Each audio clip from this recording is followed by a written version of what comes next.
saludándole en el amor del Señor, deseando rica y abundante bendiciones del cielo hacia sus vidas. Ha llegado la hora de compartir el devocional, el pancito diario de vida que tanto bien hace a nuestras almas. Hoy vamos a estar meditando bajo el título El propósito del sufrimiento. El propósito del sufrimiento. Vamos a la palabra del Señor, Romanos capítulo 5, versículo 3. Romanos capítulo 5, versículo 3. Y la palabra del Señor dice de la siguiente manera: y no solo esto, sino que también nos gloriamos en las tribulaciones, sabiendo que la tribulación produce paciencia. Amén. No se olvide que estamos en nuestra serie Un tema en 3 partes. Y estamos observando respecto del propósito de Dios. La palabrita propósito involucra determinación respecto de algo o de alguien. Y la concreción, vale decir, el cumplimiento de objetivos en esta determinación. Ayer observábamos cuando Dios se propone salvar. Veíamos el propósito en el llamamiento de Dios. Y precisamente en este capítulo 5, ya en su inicio, el apóstol Pablo deja muy claro que le está hablando a gente salva. Le está hablando a creyentes de iglesia, a cristianos que han nacido de nuevo. En razón de que comienza a presentar los resultados de la justificación. No solo nos habla de que el primer gran resultado de haber sido perdonados y ser salvos es que Cristo facultó la paz entre el Dios Santo y la criatura rebelde, y que ahora nos da acceso a este reino y nos permite un día a día con Él en todo el proceso de la vida cristiana, que se llama el proceso de la santificación. Pero ahora nos liga y nos dice que no solo nos perdonó, nos salvó en el llamamiento, no solo nos da acceso a la vida eterna, que es la vida abundante que Él promete, sino que ahora Pablo es capaz de gloriarse, es capaz de entender que hay una esperanza de gloria, que hay un proceso necesario y que también van a haber angustias y sufrimientos que van a ser parte del objetivo de Dios para formarnos a la imagen de su Hijo. Entonces, así como hay un propósito de salvación, Dios va a tener un propósito de formación. Y en este propósito de formación hay que entender que también el sufrimiento, la angustia, tiene una razón de ser. No es que Dios se goce cuando nos comienza a complicar la existencia, el día a día con Él. No es que Dios se sienta complacido cuando las cosas se nos ponen cuesta arriba y los vientos contrarios nos comienzan a frenar el avance en el caminar cristiano. Tampoco piense usted que Dios se va a sentir grato que en el proceso de nuestra relación con Él en el día a día, cada tanto nos toque llorar lágrimas amargas, dolores profundos, angustias constantes. Quizás por las noches de repente cuesta conciliar el sueño. A veces es fuerte la enfermedad, como aguijón en la carne, la que comienza a golpear nuestra carne, nuestra humanidad. Los temores, en fin, podríamos dar un largo listado y muy detallado de todas aquellas cosas que se asocian a la angustia, al sufrimiento. Pero tras esto tenemos que vislumbrar y entender lo que el apóstol Pablo nos enseña. Cuando usa la palabra tribulación o tribulaciones, hay que comprender que esta es una palabra muy amplia y muy flexible. Incluso va a determinar un tiempo escatológico. ¿Qué significa esto que estoy diciendo? Va a determinar un tiempo del fin respecto de la sociedad y la humanidad como la conocemos. El proceso de la tribulación de 7 años, que tiene tribulación, 3 años y medio de aparente paz que se rompe, y gran tribulación, los últimos 3 años y medio, donde el diablo persigue fieramente a Israel y a los creyentes convertidos en ese tiempo, y Dios desata sus terribles y grandes juicios que están anunciados en la Biblia, principalmente en el Apocalipsis. Se denomina gran tribulación, sino que este periodo es el periodo que no es en sí que se acaba el mundo y todo lo que conocemos, no, se acaba el sistema humano como lo conocemos hasta ahora, se acaban las políticas donde cada país tiene su presidente. Ahora va a ser un solo regente mundial, un solo presidente mundial, un tirano que se entroniza como rey y Dios. Se va a acabar la economía como la conocemos y la política y todo lo que conlleva. Entonces, esta palabra tribulación es muy amplia, pero también tribulación está íntimamente asociada al sufrimiento, al padecimiento del cristiano.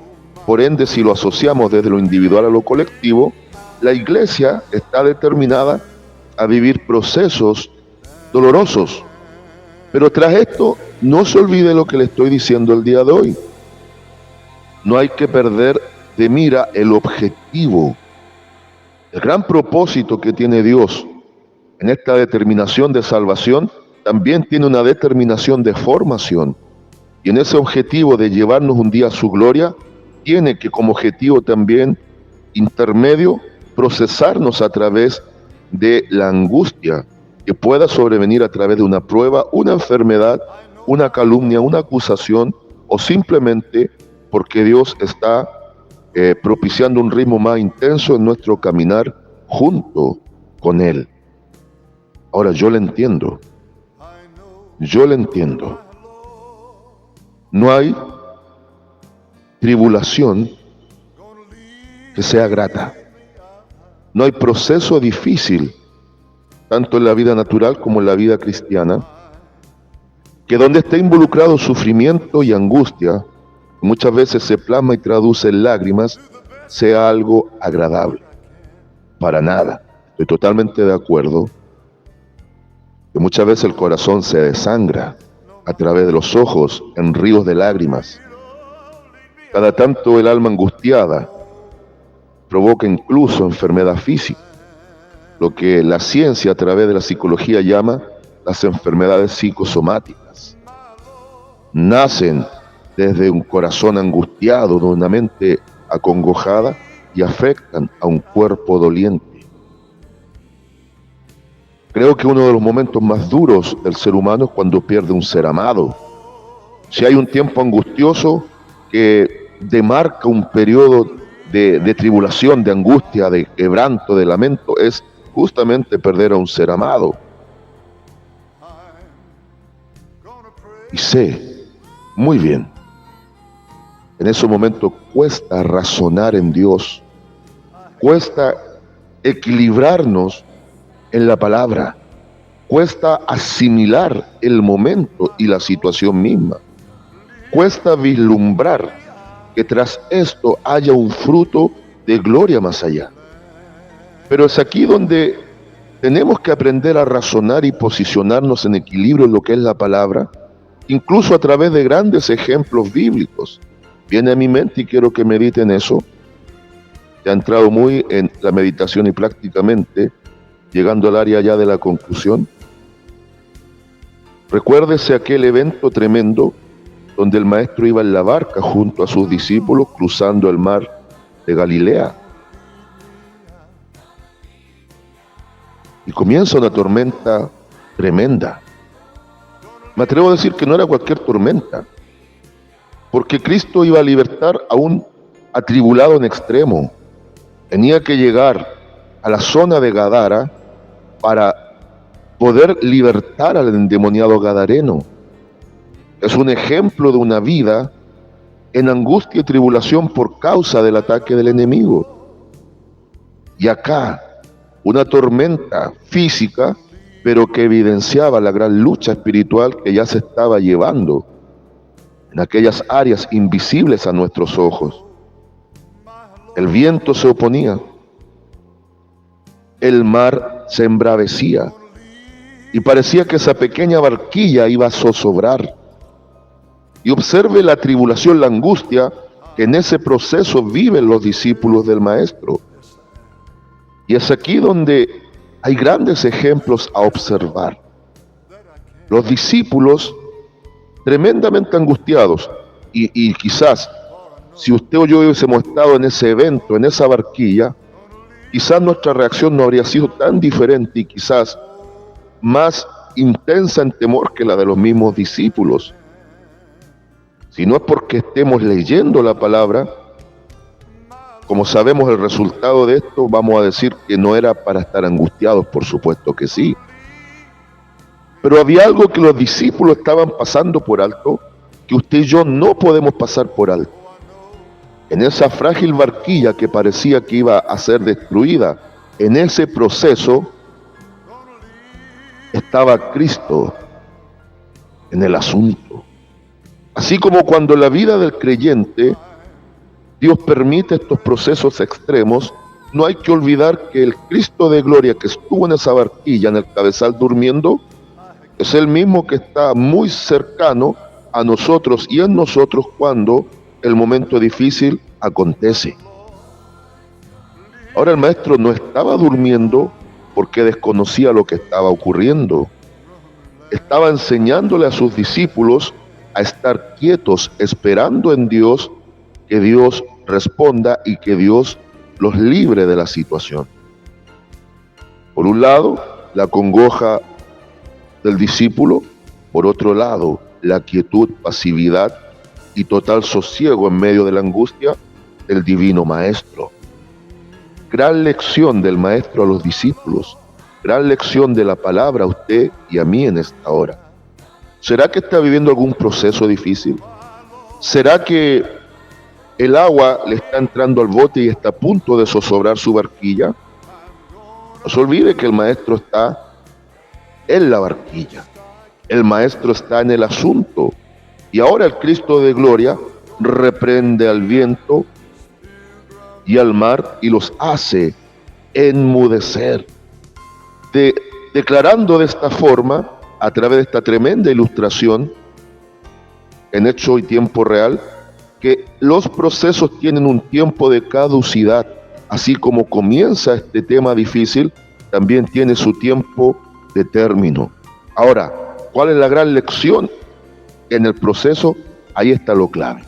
Pablo nos dice que este tiempo de angustia, leamos nuevamente Romanos 5:3, este tiempo de angustia, este tiempo de tribulación, produce paciencia. ¡Wow! ¿Cómo podríamos definir la paciencia? La podríamos definir como la espera en fe.